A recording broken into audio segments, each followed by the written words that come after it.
आदाब, मैं हूं आपके साथ पलक शर्मा। वक्त हो गया है खबरों का, जहां पहली खबर अमरोहा से है। मंडी धनौरा थाने में पुलिस को बड़ी कामयाबी मिली है। पुलिस ने लूट और बाइक चोरी की घटनाओं का खुलासा करते हुए 3 बदमाशों को किया है गिरफ्तार। आपको बता दें, एसपी लखन सिंह यादव के निर्देशन पर मंडी धनौरा पुलिस एसओजी और सर्विलांस टीम की 7 अपराधियों पर लगातार कार्रवाई कर रही है। 26 अगस्त को पुलिस को सूचना मिली कि वहां पर स्कॉलर होम स्कूल के पास इलेक्ट्रिक स्कूटी लूटने वाले बदमाश नहर पटरी पर आ रहे हैं और साथ ही पुलिस के वहां पर मोहिद्दीनपुर पुल पर घेराबंदी कर 3 को पकड़ लिया है। पकड़े गए आरोपियों के नाम राजा, कपिल और दीपांशु हैं। तीनों देवीपुरा गांव के रहने वाले हैं। इनके पास से तमंचा, कारतूस, लूटी गई स्कूटी, 2 बाइकें बरामद है और साथ ही मोबाइल और नकदी बरामद की गई है। पुलिस ने सभी को कोर्ट में पेश किया है और बरामद माल की कीमत करीब 2 लाख रुपए बताई जा रही है।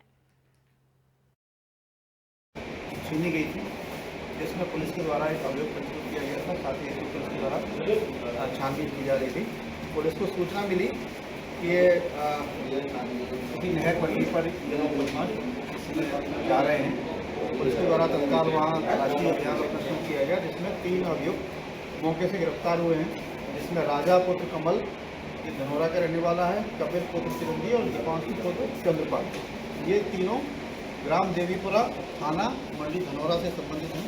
इनके कब्जे से इलेक्ट्रिक स्कूटी जो इन्होंने छीनी थी, साथ ही एक सैमसंग का मोबाइल छीना था और उसकी खाली कैन थी जो इसके साथ में वो भी गई थी। लूट के 1500 रुपये भी बरामद हुए हैं। पूछताछ के दौरान इन्होंने 2 अन्य घटनाएं भी कबूल की हैं, जिसमें एक चोरी, स्प्लेंडर मोटरसाइकिल चोरी हुई थी, वो भी बरामद हुई है। साथ ही गजबपुर में भी एक घटना पूर्व में हुई थी, जिसमें एक मोबाइल छीना गया था। उस घटना को भी इन लोगों ने बताया कि घटना की गई थी। इस प्रकार तीनों अभियुक्तों की गिरफ्तारी हुई है और इसमें इनके पास में एक तमंचा जो साथ में था इनके, वो भी इनसे ठोकर का बरामद हुआ और जो लूटा हुआ सामान था वो बरामद हुआ, जिसमें धनौरा पुलिस को महफूज सफलता हासिल हुई। चौबेपुर और हेमपुर गांव के बीच नाले में डॉल्फिन दिखाई देने से इलाके में हड़कंप मच गया। डॉल्फिन को देखने के लिए मौके पर ग्रामीणों की भीड़ जुट गई और ग्रामीणों ने इसकी सूचना वन विभाग को भी दी। सूचना मिलते ही वन विभाग की टीम मौके पर पहुंची और डॉल्फिन को सुरक्षित रेस्क्यू किया गया। इसके बाद उसे भंगहा के पास नदी में सुरक्षित छोड़ दिया गया। डॉल्फिन के नाले में पहुंचने की खबर क्षेत्र में चर्चा का विषय बनी हुई है।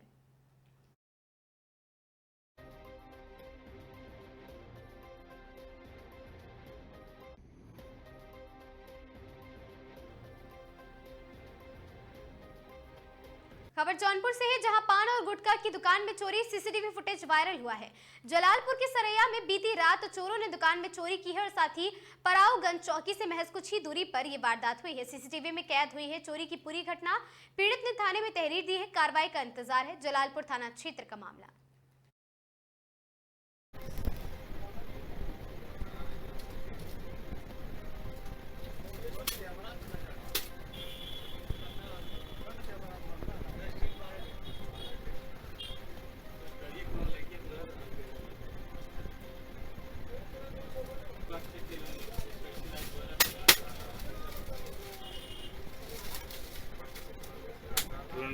के पकड़ला नया खिलाड़ी मिल रही है, तुरंत वन के पकड़ला नया खिलाड़ी मिल रही है,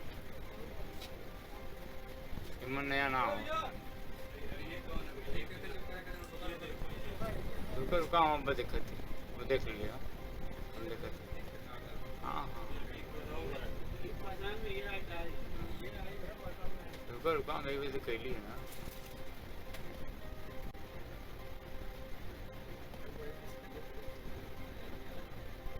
भाई जूम कर ले तो बन जाएगा। अच्छा एक चीज नोटिस कैलक नहीं, 2 बार ऑटो गल है।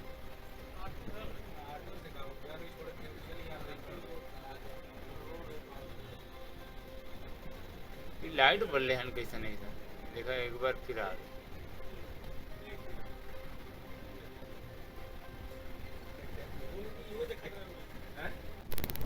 अमरोहा में रक्षाबंधन के मौके पर एक अनोखा नजारा देखने को मिला। स्कूली छात्राएं एसपी कार्यालय पहुंची और एसपी लखन सिंह यादव को राखी बांधी है।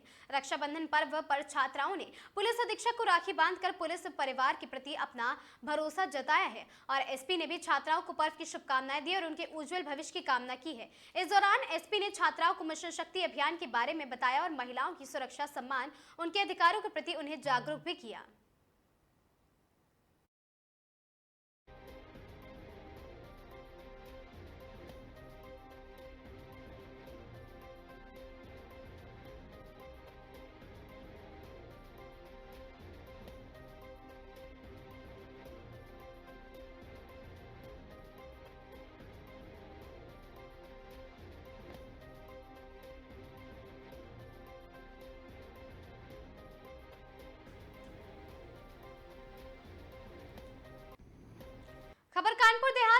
पुलिस अधीक्षक कार्यालय परिसर में गुरुवार दोपहर उस समय हड़कंप मच गया है जब एक सिपाही पहली मंजिल से नीचे गिरकर घायल हो गया। पुलिस के अनुसार घटना 27 अगस्त 2026 की करीब दोपहर 12 बजे की है। अंकित देशवाल वर्ष 2020 बैच का आरक्षी है। उसका गृह जनपद फिरोजाबाद है। वो अपने पिता के साथ कानपुर देहात पुलिस लाइन में रह रहा है और हाल ही में उनकी तैनाती पुलिस लाइन में की गई थी। गुरुवार वहां अधिकारियों से मिलने के लिए पुलिस ऑफिस पहुंचा। इसी दौरान वह कार्यालय की पहली मंजिल से नीचे गिरा और हादसे में उसके हाथ और पैरों में चोटें आई हैं। घटना की सूचना मिलते ही पुलिस महकमे में अफरा तफरी मच गई और घायल सिपाही को तत्काल जिला अस्पताल भेजा गया। कई बार उसने सोशल मीडिया पर अधिकारियों के खिलाफ पोस्ट कर अपनी नाराजगी जाहिर की है। हालांकि उसकी पहली मंजिल से गिरने के पीछे वास्तविक वजह क्या है, यह अभी तक स्पष्ट नहीं हो सकी। फिलहाल पुलिस पूरे घटनाक्रम की परिस्थितियों को खंगाल रही है और सिपाही कार्यालय की पहली मंजिल से किस तरह वो नीचे गिरा, अधिकारियों से मिलने पहुंचा, सिपाही सबसे अहम बात कर रहे हैं।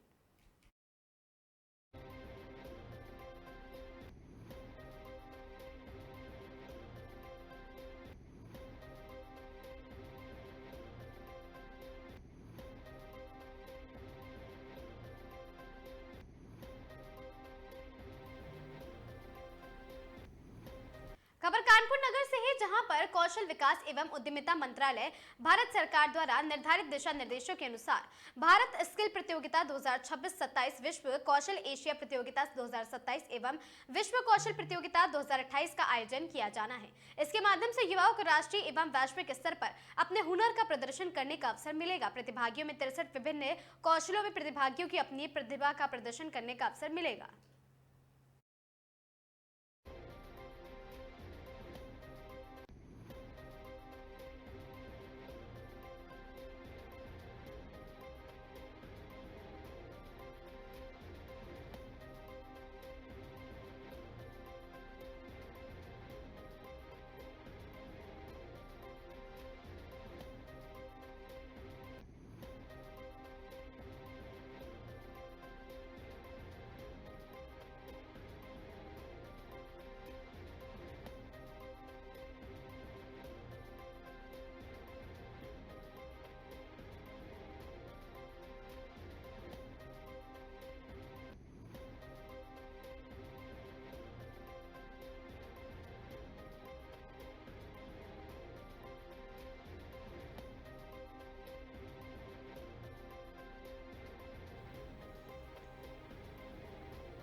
खबर कानपुर नगर से है, जहां रक्षाबंधन पर बहन से रक्षा सूत्र बंधवाने के साथ भाई उसकी सेहत की रक्षा की जिम्मेदारी भी उठाए।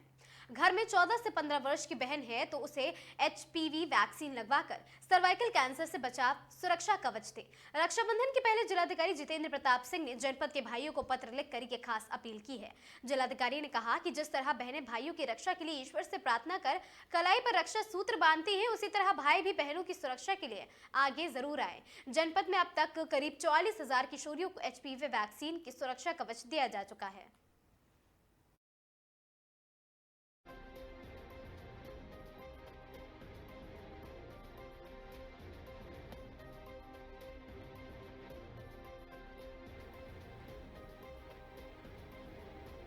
आगामी रक्षाबंधन पर्व के अवसर पर उत्तर प्रदेश सरकार द्वारा प्रदेश की समस्त बसों में सभी माताओं, बहनों एवं बेटियों को सह यात्री सहित निःशुल्क बस यात्रा की सुविधा प्रदान की जा रही है। सुविधा 27 अगस्त 2026 को प्रातः 6 बजे से 29 अगस्त 2026 की मध्य रात्रि 12 बजे तक उपलब्ध रहेगी। इसके साथ ही लोकमाता अहिल्याबाई मातृशक्ति यात्रा योजना के अंतर्गत 60 वर्ष से अधिक आयु की महिलाओं को निःशुल्क बस यात्रा की सुविधा प्रदान किए जाने के संबंध में आज चंद्रशेखर आजाद कृषि एवं प्रौद्योगिकी विश्वविद्यालय स्थित ऑडिटोरियम में भव्य कार्यक्रम का आयोजन किया जा रहा। किसी गुजैनी और JP नगर से हूँ। तो किराया फ्री किया आपने भाइयों को रक्षा सूत्र बांधने के लिए, योगी जी का बहुत धन्यवाद। किरण देवी अंबेडकर नगर जरौली से बोल रही हूँ और मैं 60 साल की महिलाओं के लिए जो आपने किया इसके लिए बहुत बहुत आभारी हूँ। और हम लोगों की जो भी समस्याएं हैं कम से कम आप सुनते हैं। मैं योगी और मोदी जी के धन्यवाद करती हूँ जिन्होंने हम लोगों बहनों को इस लायक समझा, जो हम लोगों को साड़ी दी, इसलिए मैं बहुत आभारी हूँ और सदा ही ऐसे ही हमारे ऊपर हाथ धरते रहे। मेरा नाम मिताली यादव है, मैं कानपुर की निवासी हूँ, मैं नेवी में हूँ और योगी जी का बहुत बहुत धन्यवाद है कि उन्होंने सबको साड़ी दी और मिठाइयाँ बांटी हैं, उनका बहुत बहुत धन्यवाद। और जो फ्री बस सेवा सब औरतों के लिए निकाली है, इससे काफी मदद मिलेगी सबको। बहुत बहुत शुक्रिया।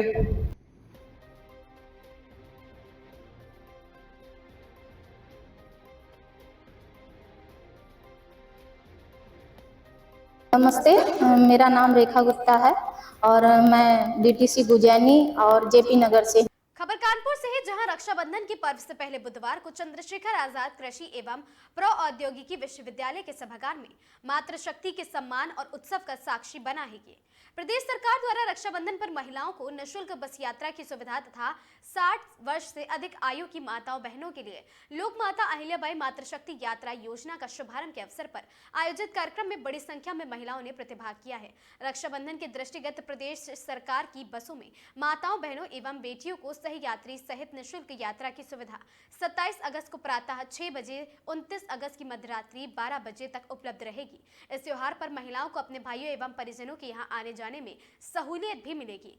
कैबिनेट मंत्री श्री राकेश सचान ने कहा है कि मुख्यमंत्री श्री योगी आदित्यनाथ के नेतृत्व में प्रदेश सरकार महिलाओं की सुविधा, सुरक्षा, सम्मान, स्वावलंबन को केंद्र में रखकर लगातार फैसले ले रही। उन्होंने कहा कि अब 60 वर्ष से अधिक आयु की माताओं बहनों के लिए लोक माता अहिल्याबाई मातृशक्ति यात्रा योजना की शुरुआत महत्वपूर्ण मातृशक्ति के सम्मान की दिशा में एक और महत्वपूर्ण कदम है। विकास का व्यवस्था की जाएगी तो उसमें भी सहयोग प्रदान करें। और ये देखिए आप 2 मिनट के अंदर लगभग 60% रिजल्ट वोट हो गया है। मुझे लग रहा है 2 मिनट की बात होगा। साथ से शुरू से पहली रो से पंक्ति से विकास का व्यवस्था की जाएगी तो उसमें भी सहयोग प्रदान करें। और ये देखिए आप 2 मिनट के अंदर लगभग 60% रिजल्ट वोट हो गया है। मुझे लग रहा है 2 मिनट की बात होगा। जितनी रो का वितरण वोट हो गया, जिनको मिल जाएगा, जो बैठे हैं, जब हम बताएं तो वो धीरे। कौशल विकास एवं उद्यमिता मंत्रालय भारत सरकार द्वारा निर्धारित दिशा निर्देशों के अनुसार भारत स्किल प्रतियोगिता 2026-27 और विश्व कौशल एशिया प्रतियोगिता 2027 एवं विश्व कौशल प्रतियोगिता 2028 का आयोजन किया जाना है और प्रतियोगिता में 63 विभिन्न कौशलों में प्रतिभागियों को अपनी प्रतिभा का प्रदर्शन करने का अवसर भी मिलेगा।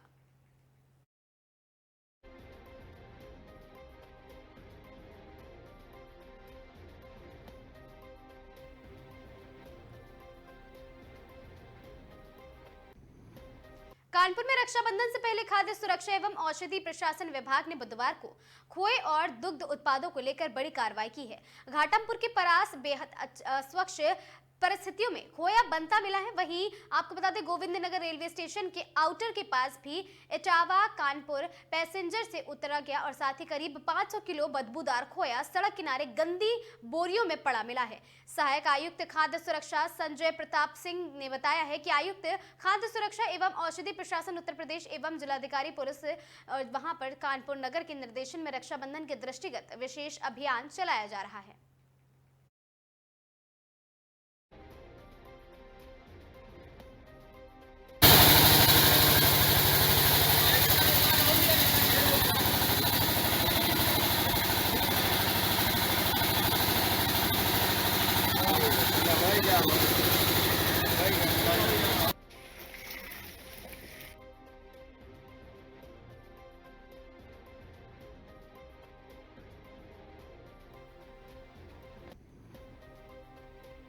जिलाधिकारी जितेंद्र प्रताप सिंह रोज की तरह जनता दर्शन में लोगों की समस्या सुन रहे थे। इसी दौरान एक मां अपनी बेटी के साथ कलेक्ट्रेट पहुंची। हाथ में एक प्रार्थना पत्र था जिसमें बेटी को पढ़ाने का सपना अल्फाजों में उकेरा गया था। मां ने बताया कि आर्थिक तंगी के कारण कई महीनों से बेटी की स्कूल फीस नहीं जमा हो सकी है। रक्षाबंधन के मौके पर बेटी ईशु यादव ने डीएम को राखी बांधने की इच्छा जताई। डीएम ने उसकी इच्छा का मान रखा और ईशु ने अपनी कलाई पर राखी डीएम की राखी बांधी और साथ ही इसके बाद ही डीएम ने भी भाई का फर्ज निभाया। ईशु की फीस जमा कराई और स्कूल आने जाने के लिए उसके साइकिल भी दिलाई और अन्य उपहार भी दिए हैं। वहां घरों में चौका बर्तन कर उसका खर्च चलाने के साथ बेटी ईशु की पढ़ाई का खर्च भी उठा रही थी। ईशु की मां पढ़ाई की मेधावी ईशु नौबस्ता स्थित केपी वाइजन सहयोगी इंटर कॉलेज में कक्षा 12 की छात्र है। थोड़ी खा लेता हूँ, दिक्कत नहीं बेटा। ये समझो कि शाम तक मेरा शुगर लेवल पता नहीं मांग। हाँ करना हो वैसे उतना क्या करना।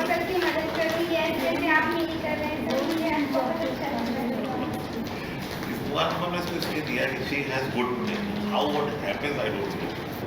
एक काम कर सकते हो, मैं जा सकती हूँ, स्कूल कितनी दूर है यहाँ से? कितना दूर है?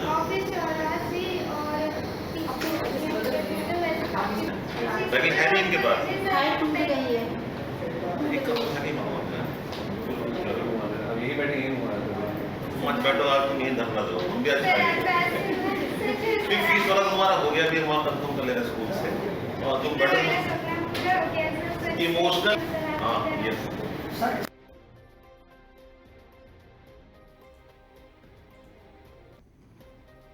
खबर कानपुर नगर से है, जहां ट्रैफिक नियमों की अनदेखी करने वाले वाहन चालकों पर अब चालान के साथ ड्राइविंग लाइसेंस निलंबित और साथ ही निरस्त करने की कार्रवाई भी तेज कर दी गई है।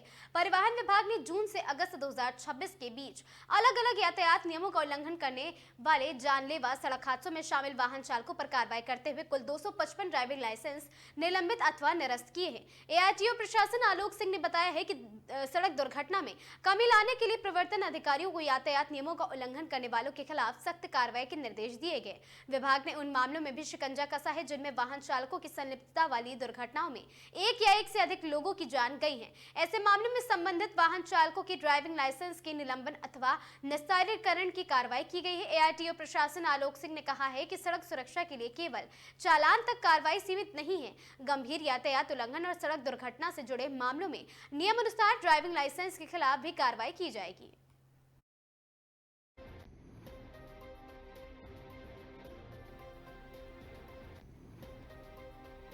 खबर कानपुर नगर से है, जहां औद्योगिक इकाइयों में कार्यरत श्रमिकों के स्वास्थ्य परीक्षण और सामाजिक सुरक्षा के प्रति जागरूकता बढ़ाने के लिए सितंबर के मध्य में पनकी औद्योगिक क्षेत्र में 3 दिवसीय वृहद श्रमिक सम्मान एवं स्वास्थ्य मेले का आयोजन किया जाएगा। मेले में करीब 10,000 श्रमिकों एवं कर्मचारियों के स्वास्थ्य परीक्षण एवं आवश्यक जाँच का लक्ष्य रखा गया है। इसके लिए श्रमिकों का पहले पंजीकरण कराया जाएगा ताकि उनकी संख्या के अनुरूप चिकित्सकों जाँच संबंधी व्यवस्थाएं सुनिश्चित की जा सके।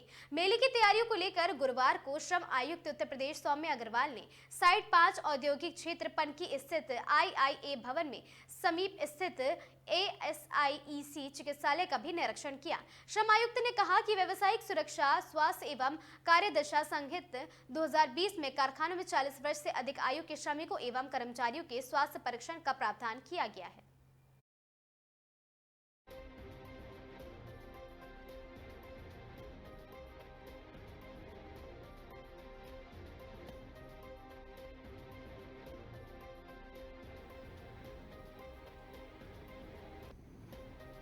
पूर्णकालिक सचिव जिला विधिक सेवा प्राधिकरण कानपुर नगर अभिनव तिवारी ने बताया कि राष्ट्रीय विधिक सेवा प्राधिकरण नई दिल्ली के निर्देशन एवं उत्तर प्रदेश राज्य विधिक सेवा प्राधिकरण लखनऊ के निर्देशानुसार माननीय जनपद न्यायाधीश अध्यक्ष जिला विधिक सेवा प्राधिकरण कानपुर नगर की अध्यक्षता में आगामी राष्ट्रीय लोक अदालत का आयोजन किया गया। राष्ट्रीय लोक अदालत में मोटर दुर्घटना, प्राकृतिक वाद, सिविल वाद, पारिवारिक वाद, बैंक ऋण वसूली एवं NI एक्ट वाद तथा राजस्व संबंधी मामलों में सहित विभिन्न प्रकार के वादों का अधिक से अधिक संख्या में सुलह समझौता के आधार पर निस्तारण कराया जाएगा।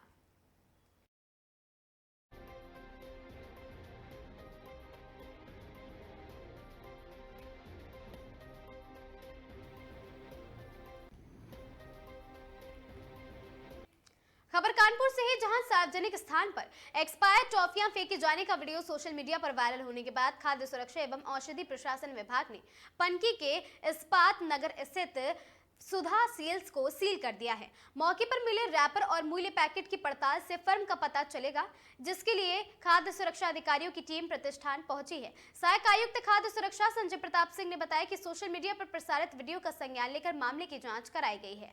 मौके पर मिले रैपर और पैकेट की जांच संबंधित उत्पाद का जुड़ाव सुधा सेल्स के सामने आया है।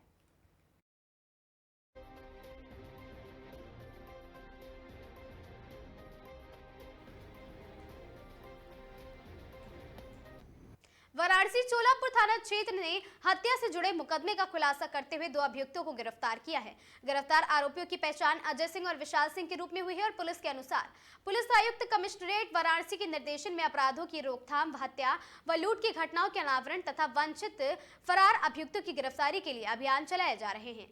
और पुलिस के मुताबिक 21 अगस्त 2026 को थाना चोलापुर क्षेत्र में एक अज्ञात शव मिलने से सूचना मिली थी। मृतक की पहचान वादिनी द्वारा अपने पति के रूप में किए जाने के बाद आरोप लगाया गया कि अज्ञात व्यक्ति ने उसके पति के साथ मारपीट कर उनकी हत्या कर दी है। मामले में 26 अगस्त 2026 को थाना चोलापुर में मुकदमा अपराध संख्या 351/2026 के तहत धारा 103(1) BNS में मुकदमा दर्ज किया था।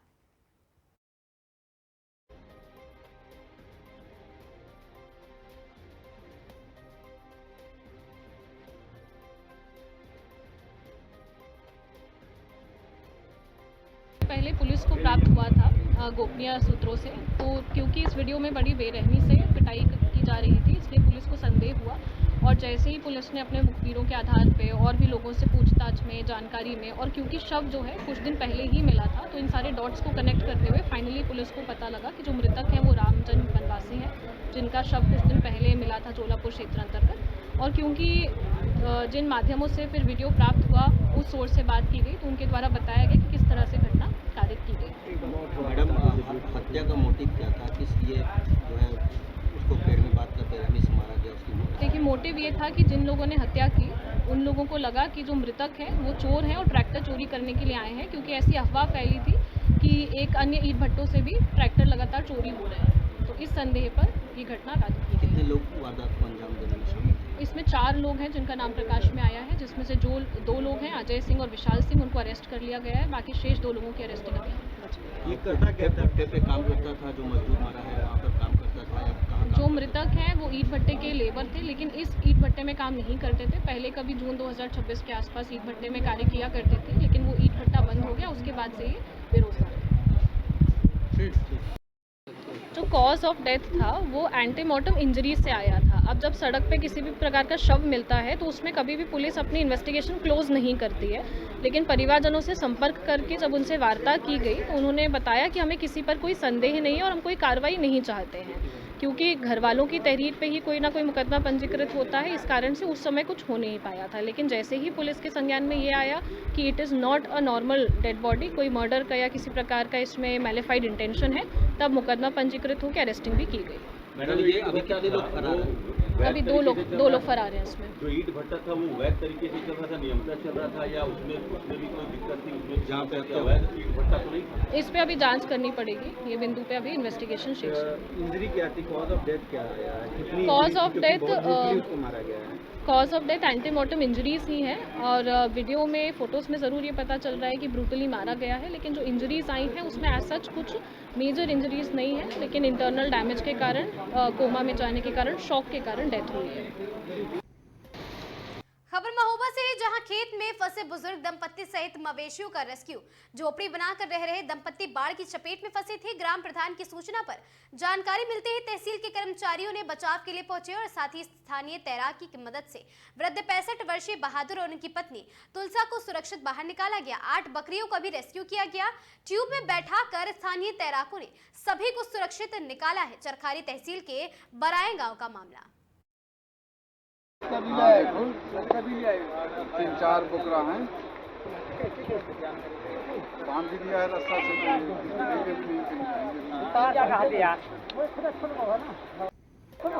खबर महोबा से है, जहां अघोषित विद्युत कटौती से परेशान किसानों के लिए सब्र का बांध टूट गया है। दर्जनों किसानों ने हाईवे में जाम लगाकर विरोध जताया। जनप्रतिनिधियों के खिलाफ नारेबाजी कर निकाली है भड़ास। क्षेत्रीय विधायक के खिलाफ अपमानजनक भाषा का प्रयोग कर जताई नाराजगी और साथ ही पनवाड़ी विकासखंड में घंटों से बाधित है विद्युत आपूर्ति। हाईवे में जाम हटवाने के दौरान भिड़े किसान और पुलिसकर्मी। पनवाड़ी थाना क्षेत्र के झांसी बिलराया हाईवे स्थित पावर हाउस के पास का पूरा मामला।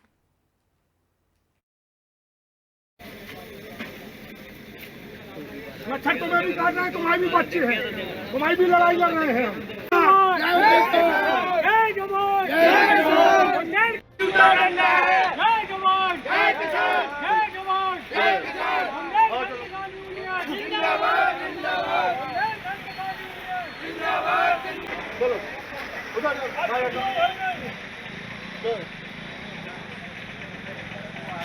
हटो भाई। द्वारा जाम लगाया गया, क्या समस्या है, किस समस्या की? ये है कि 10 साल सरकार को हो गए, हुकूमत को हो गए। पंडित दीनदयाल उपाध्याय ग्राम ज्योति योजना के तहत जो है हर घर में बिजली का कनेक्शन दिया गया और मुफ्त कनेक्शन दिया गया। और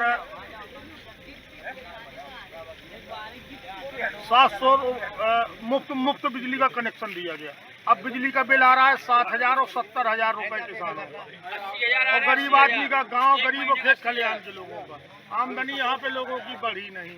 और इसके पश्चात भी देखिए आप, यहाँ के हिजड़े, यहाँ के 10 साल से यहाँ का विधायक हिजड़ा है, यहाँ का छक्का विधायक 10 साल हो गए। यहाँ पे हर साल यहाँ पे पानी की बड़ी समस्याएं होती है पावर हाउस में, और पावर हाउस की समस्या से अभी तक कोई निजात नहीं है। हम विद्युत विभाग को गाली क्यों दें जब यहाँ के जनप्रतिनिधि हिजड़े हैं, जब यहाँ के जनप्रतिनिधि छक्के हैं। यहाँ का जनप्रतिनिधियों की दायित्व है, इनका उत्तरदायित्व है, ये लोग हमारी समस्याओं को समाधान करें। और दिन भर से यहाँ पे पूरा दिन हो गया, पूरे पनवाड़ी क्षेत्र का बिलाक की लाइट बाधित है। अब यहाँ पे जाए तो जाए कहाँ, आदमी त्योहार का सीजन है, बहनों की राखी का सीजन है, और बच्चे भी बाधित हैं, सब लोग बाधित हैं यहाँ पे। और इसलिए हम लोग यहाँ पे जाम लगाए बैठे हैं। प्रशासन से इत्तेजा है, गुजारिश है हमारी की, और यहाँ पे एसडीओ भी नहीं है, यहाँ पे कोई विद्युत विभाग का कोई भी संबंधित कर्मचारी भी नहीं है। हम लोग यहाँ बैठे हैं। कब तक जाम ऐसे लगा रहेंगे आप? देखते हैं, लाइट जब तक नहीं आएगी जब तक बैठे हैं। लाइट आ जाएगी। क्या नाम है आपको?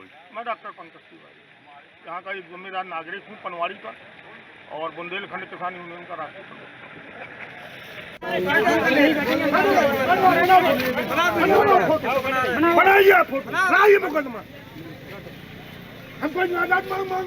निवाई की किसान क्रय विक्रय सहकारी समिति ने FFS ऐप लॉन्च किया है। किसान अब मोबाइल से घर बैठे यूरिया, DAP सहित खाद की ऑनलाइन बुकिंग कर सकेंगे। FFS ऐप से खाद वितरण में पारदर्शिता, जवाबदेही बढ़ेगी। किसानों को बार बार खाद केंद्रों के चक्कर नहीं लगाने पड़ेंगे, और साथ ही मोबाइल नंबर पर आधार सत्यापन के बाद आसान पंजीकरण व बुकिंग की सुविधा। बुकिंग के बाद किसानों को यूनिक बुकिंग ID भी मिलेगी, और अब खाद के लिए नहीं लगाने पड़ेंगे चक्कर। नई व्यवस्था से कालाबाजारी और अनियमितता पर नियंत्रण की उम्मीदें हैं। कार्यक्रम में कृषि विभाग के अधिकारियों ने अतिरिक्त निर्देशक कृषि विस्तार जयपुर संभाग शंकरलाल मीणा, संयुक्त निदेशक कृषि रामलाल जाट, और साथ ही उप निदेशक आत्मा दिनेश कुमार बेरवा, और साथ ही सहायक निदेशक कृषि रामनिवास जाट, कृषि अधिकारी का जोड़ मल गुर्जर, और साथ ही सभी लोग किसानों ने भाग इस प्रतिनिधियों ने लिया है। आज टोंक जिले में भी लॉन्च हुआ है, और इसके साथ 5 अन्य जिलों में भी लागू हुआ है। कुल मिला के 11 जिलों में राजस्थान में लागू हुआ है। और ये फ्रेमवर्क लागू होने से एक तो किसानों को घर बैठे अपनी खाद बुकिंग करने की सुविधा मिलेगी, दूसरा लाइनों में नहीं लगना पड़ेगा, साथ में अनावश्यक चीज़ों को खरीदने की भी कोई ज़रूरत किसान को नहीं पड़ेगी। दूसरी बात, जो जहाँ डीलर जिस खाद को दबा के बैठ जाते थे, अब वो ऑनलाइन सिस्टम पे दिखाई देगा कि कौन सी डीलर के पास कौन सी खाद कितनी मात्रा में उपलब्ध है। तो ऑप्शन चुनने के लिए किसान को एक विकल्प मिलेगा, और वो 48 घंटे के भीतर जाके उस डीलर से अपनी खाद प्राप्त कर सकेगा बिल के साथ, और कालाबाजारी भी इससे रुकेगी। तो भारतीय किसान संघ ने भी कमिश्नर एग्रीकल्चर के साथ एक वीडियो कॉन्फ्रेंसिंग की, तो उन्होंने इंश्योर किया है कि हम कहीं पे भी किसी भी ज़िले में खाद की कमी नहीं आने देंगे, और जो सिस्टम में समस्याएं आएंगी उनको हम सब मिलकर उनका समाधान हम करेंगे। तो इसी वजह से कुल मिला के किसान को कोई परेशानी ना हो, और इसके लिए हम सरकार को धन्यवाद देते हैं। देखिए सर, किस तरह की योजना लागू की है? आज टोंक सहित राजस्थान के 11 जिलों में फ्रेमवर्क फॉर फर्टिलाइजर सेल योजना लागू की गई है। सबसे पहले जून माह में राजसमंद और सिरोही में FFS लागू किया गया था। उसकी सफलता को देखते हुए 25 अगस्त को 5 और जिलों में किया गया, और उनमें सभी में सफल रहने के बाद टोंक सहित 11 जिलों में आज इसको लॉन्च किया गया है। तो सुबह 6:30 बजे से ही सभी किसानों के लिए सिस्टम खुल गया। इस सिस्टम में किसान अपने मोबाइल ऐप से प्ले स्टोर में जाकर के FFS को डाउनलोड करके और अपने खाद की बुकिंग कर सकता है। जो भी डीलर जिनके पास भी उनका चाहा हुआ खाद उपलब्ध है, उन सब के लिए वो उस पर खुल जाता है किसके पास कितना खाद है, और उसमें से जिस डीलर से उसके नज़दीक हो, जिससे चाहे वो सारे खाद उस पर बुकिंग कर सकता है। और वो जिसकी बुकिंग है वो लगभग 48 घंटे तक वैलिड रहती है। इसमें QR कोड जनरेट होता है। जो QR कोड जनरेट होगा और उस डीलर के पास जब QR कोड लेकर के जाएगा, तो उसकी जो पोस्ट मशीन है उसमें QR कोड को स्कैन करके उसके जितने भी खाद हैं उसका पता लग जाएगा और उसमें से जितना खाद भी वो खरीदना चाहे उसको क्रय कर सकता है। तो इससे सबसे बढ़िया फायदा तो ये रहेगा कि जो किसानों की लाइन लगती थी वो लाइन लगने की समस्या खत्म हो जाएगी। दूसरा, एक कई बार जो फैक्ट्रीज में जो अनुदानित यूरिया चला जाता है वो भी नहीं जा पाएगा। ये जो सिस्टम है वो टोंक जिले में टोंक के किसानों को ही टोंक के डीलर्स के यहाँ से खाद मिलेगा। टोंक का अगर किसान किसी अन्य जिले में जाके खरीदना चाहे तो भी नहीं होगा और अन्य जिले का किसान अगर टोंक में आकर खरीदना चाहे तो भी नहीं खरीद पाएगा। तो इससे बिल्कुल एक्यूरेट सिस्टम रहेगा। जो पता हमें लग सकता था वो किसान को भी लगेगा कि कहाँ कहाँ पर कितना कितना फर्टिलाइजर उपलब्ध है। तो इस पूरी पारदर्शिता के साथ रेट पर बिना किसी टैगिंग के उसको फर्टिलाइजर मिल सकेगा। तो इससे डीलर्स भी बड़े खुश हैं, किसान भी खुश हैं और हम लोगों को ईजी हो जाएगा, आसान हो जाएगा। तो हमारे लिए भी ये बहुत अच्छा है और पारदर्शी रहेगा। तो किसी तरह के गुंजाइश भी इसमें नहीं रहेगी कि कोई इसमें इल्जाम लगा सके। सरकार को भी पता रहेगा कि किस जिले में कितना उपलब्ध है, तो उससे उसकी डिमांड के हिसाब से फर्टिलाइजर मिलता रहेगा।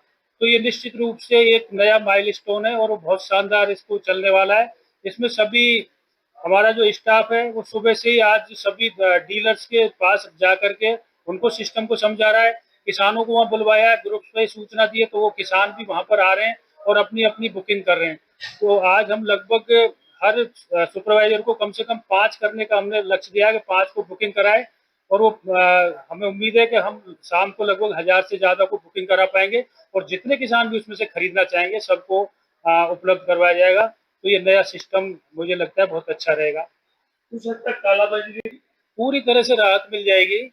जब किसान को पहले से बुकिंग हो जाएगी, वो जाके फर्टिलाइजर की दुकान पे या केवीएसएस पे जाकर बैठेगा तो उसको पहले पता लग जाएगा कि मेरा ये जो बिल है इतने का निकला है, उतना ही उसको भुगतान करना होगा और पूरा भुगतान करने के बाद वो फर्टिलाइजर हाथों हाथ ले सकेगा। तो लाइन नहीं रहेगी, तो किसी भी तरह की धक्का मुक्की या असमंजस की स्थिति नहीं रहेगी और उसमें जब आराम से बैठ के बात करेगा तो जिसको लोग टैगिंग कह रहे हैं वो टैगिंग को भी, हमेशा टैगिंग की चीज़ खराब नहीं होती है। टैगिंग उसको ऐसा लगता है कि मुझे जबरदस्ती दे रहा है, लेकिन कई बार उसको समझा के किसान को दिया जाए तो चीज़ें अच्छी हैं। जैसे सरकार भी चाहती है नैनो डीएपी के बढ़ावा मिले, नैनो यूरिया को बढ़ावा मिले, माइक्रो न्यूट्रिएंट्स हैं, जिंक सल्फेट है, सल्फर है, तो ये सारी चीज़ें किसान के फायदे के लिए हैं और इसको जो बैलेंस यूज ऑफ फर्टिलाइजर्स होना चाहिए या सभी जो तत्व फसल को चाहिए वो सारे के सारे खेत में जाने चाहिए। तो किसान की भी जो धारणा है कि हमें यूरिया डीएपी ही चाहिए, उससे भी समझाइश का मौका मिलेगा। जब मूव होता है किसानों को तो समझाने में दिक्कत आती है। रामनगर में साइबर ठगी से जुड़ा एक ऐसा मामला सामने आया है जिसने बैंकिंग व्यवस्था और साइबर सुरक्षा पर गंभीर सवाल खड़े कर दिए। पंजाब एंड सिंध बैंक की रामनगर शाखा में संचालित 35 बैंक खाते पुलिस की जांच के घेरे में है। पुलिस के मुताबिक इन खातों के खिलाफ देश के अलग अलग राज्यों से 129 साइबर शिकायतें national cyber crime reporting portal पर दर्ज होने की जानकारी सामने आई है और मामले की गंभीरता का अंदाजा इसी से लगाया जा सकता है कि रामनगर कोतवाली के उप निरीक्षक ललित कुमार पांडे ने खुद वादी बनकर मुकदमा दर्ज किया है। रामनगर में साइबर ठगी के इस मामले ने पुलिस के साथ साथ बैंकिंग व्यवस्था को भी सवालों के घेरे में ला दिया। साइबर सेल नैनीताल ने मिली जांच रिपोर्ट में पंजाब एंड सिंध बैंक की रामनगर शाखा में संचालित 35 बैंक खातों को संदिग्ध पाया गया है और मामले में रामनगर कोतवाली में एफआईआर संख्या 0267/2026 दिनांक 26 अगस्त 2026 को दर्ज की गई है। जांच में सामने आए खातों में एक खाता रामनगर के गंगापुर पहाड़ी पिरुमदारा निवासी विवेक रावत प्रोप्राइटर विवेक इंटरप्राइजेस के नाम पर संचालित बताया जाता है।